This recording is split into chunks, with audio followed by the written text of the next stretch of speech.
पाहणार आहोत बातम्या विस्तारानं। पहिली बातमी आहे पुण्यामधून। पुण्यातल्या गुंड टोळ्यांची आता सर्वसामान्यांच्या जीवालाही धोका पोहोचवण्यापर्यंत मजल गेली आहे। कुख्यात निलेश घायवळ टोळीच्या गुंडांनी रात्री कोथरूड भागामध्ये एका सर्वसामान्य व्यक्तीवर गोळीबार केलाय। प्रकाश धुमाळ असं गोळीबार झालेल्या व्यक्तीचं नाव आहे।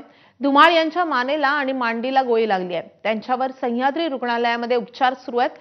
गाडीला वाट दिली नाही या क्षुल्लक कारणावरून थेट गोळीबार करण्यात आलेला आहे। जीव वाचवण्यासाठी धुमाळ एका इमारतीच्या दिशेने धावले आणि यावेळी सचिन गोपाळ घरे नावाच्या व्यक्तीने प्रकाश धुमाळ यांना मदतीचा हात दिलाय। घायवळ टोळीच्या मयूर कुंभारे या गुंडानं हा गोळीबार केला असून त्याला अटक झाली आहे। त्यावेळी त्याच्यासोबत मुसा शेख, रोहित आखाड, गणेश राऊत हे नामचीन गुंडही होते, मात्र ते फरार झालेत। त्यामुळे आता सर्वसामान्यांवर गोळ्या झाडणाऱ्या या गुंडांचा पोलीस कधी सफाया करणार असा सवाल सर्वसामान्य पुणेकर विचारतायत। या सगळ्या परिस्थितीचा आढावा घेतलेला आहे आमचे प्रतिनिधी मंदार गोंजारी यांनी।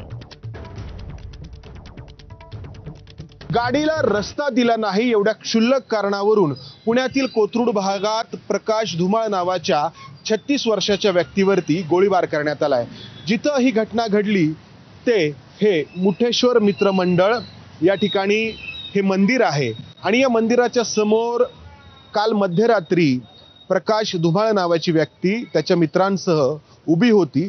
त्यावेळी निलेश घायवळ टोळीतील गुंड या ठिकाणी दुचाकीवरून निघालेले होते आणि रस्ता का दिला नाही एवढ्या क्षुल्लक कारणावरून मयूर कुंभारे नावाच्या निलेश घायवळ टोळीतील गुंडांनी गोळीबार सुरू केला। प्रकाश धुमाळ नावाची व्यक्ती या दिशेने पळाली। इथे ही काही घरं आहेत आणि या ठिकाणी राहणाऱ्या या व्यक्तींनी या प्रकाश धुमाळ नावाच्या व्यक्तीला पाणी दिलं। नक्की काय प्रकार घडला, तुमचं नाव आधी सांगा। सचिन अशोक गोपाळ घरे, मी राहणारा इथला आहे। तर रात्री आम्ही झोपाय चालल्यानंतर ना त्याला बघितलं मी, तर म्हणलं आवाज झाल्यानंतर बघितल्यानंतर ना ते इथं बसले होते 4 जण। तर त्यांना विचारलं की बाबांना तुम्ही कोण आहेत? तर ते म्हणले आम्ही इथले बाहेरून आलेलो आहे, जेवायला थांबलो, तुम्ही काय खाली जाऊ नका। म्हणलं झालं काय? तर म्हणले फायरिंग झालं। फायरिंग झालं म्हणलं फायरिंग झालं, लागलं कुणाला? ते म्हणले एकाला मांडीला गोळी लागली। रस्ता दिला नाही या एका क्षुल्लक कारणावरून एका व्यक्तीचा पाठलाग करून जर त्याच्यावरती गोळीबार केला जात असेल आणि दहशतीने ही व्यक्ती अर्धा तास गोळी लागल्यानंतर देखील बसून राहत असेल, तर हा पुण्याच्या कायदा आणि सुव्यवस्थेवरती खूप मोठा प्रश्न उभा करणारी घटना आहे। काही दिवसांपूर्वी जी घटना घडलेली होती ती टोळी युद्धातून घडलेली होती, ज्यामध्ये एका टोळीने दुसऱ्या टोळीतील किंवा त्या टोळीतील नातेवाईकांवरती फायरिंग केलेलं होतं, अंधेकर आणि कोमकर। मात्र इथं जो सामान्य नागरिक आहे, ज्याचा काही संबंध नाहीये गुन्हेगारी क्षेत्राशी, त्याच्यावरती हा गोळीबार जर होत असेल तर पुण्यात पोलिसांची जरब उरली आहे का?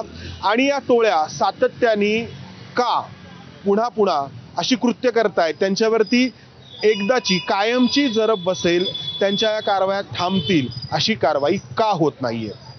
कॅमेरामन अमोल गवळेसह मंदार गोंजारी, एबीपी माझा, पुण्यात।